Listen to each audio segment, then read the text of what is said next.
সরিষা ক্ষেতের পাশে সারিবদ্ধ মৌ বক্স, সেখানে প্রক্রিয়াজাত করা হচ্ছে মধু।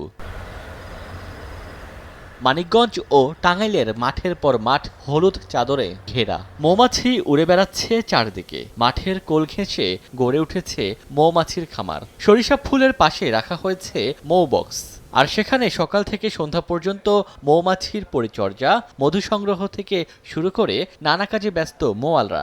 আবহাওয়া অনুকূলে থাকায় এবছর আগের চেয়ে বেশি মধু সংগ্রহ করতে পারছেন তারা। এখন আল্লাহর আবহাওয়া খুব ভালো, আমরা মধু আলহামদুলিল্লাহ খুব ভালো পাচ্ছি। ফলও আসতেছে, মৌমাছিও আছে। মাঠটাও অনেক বড়, লাভ ভালো হচ্ছে, আর আমরা মধু ভালো পাচ্ছি। এই মৌমাছির মাধ্যমে যে ফুলে ফুলে গিয়ে যে পরাগায়ন সৃষ্টি হচ্ছে, এর ফলে আগের থেকে এখন অধিক পরিমাণ আপনার ফসল উৎপন্ন হচ্ছে। খামারগুলোতে মধু কিনতে ভিড় করছেন বিভিন্ন কোম্পানি ও খুচরা ক্রেতারা। এইখানে খুব ভালো খাঁটি মধু পাওয়া যায়। অনেক দূর দূরান্ত থেকে মানুষ আসে মধু নেওয়ার জন্য, আমরাও নিতে আসছি। দামও মোটামুটি 700-এর মধ্যে, 500-এর মধ্যে। আর চাষিদের প্রশিক্ষণ সহ আর্থিক সহায়তা দেওয়ার কথা জানায় কৃষি বিভাগ ও বিসিক কর্তৃপক্ষ।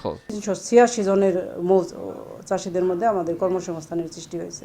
তো আমরা এবং ঋণ বিতরণ 15,75,000 টাকা এই পর্যন্ত ঋণ বিতরণ করেছি। আর এরা যদি আমাদের কাছে আসে, আরও আমাদের বিভিন্ন প্রশিক্ষণ কেন্দ্রে পাঠিয়ে এদেরকে পর্যাপ্ত প্রশিক্ষণ দিয়ে আমরা আরও এদেরকে সারভাইভ করতে পারবো। ঘন কুয়াশা এবং তাপমাত্রা কমে না যায়, কোনো শৈত্যপ্রবাহ না আসে, তাহলে গতবারের চেয়ে এবার আবার মধু উৎপাদন আরো বাড়বে বলে আমি বিশ্বাস করি। কৃষি বিভাগের তথ্য মতে টাঙ্গাইলে এবছর মধু সংগ্রহের লক্ষ্যমাত্রা নির্ধারণ করা হয়েছে 60 মেট্রিক টন, আর মানিকগঞ্জে মধুর বাণিজ্য হবে 2.5 কোটি টাকা।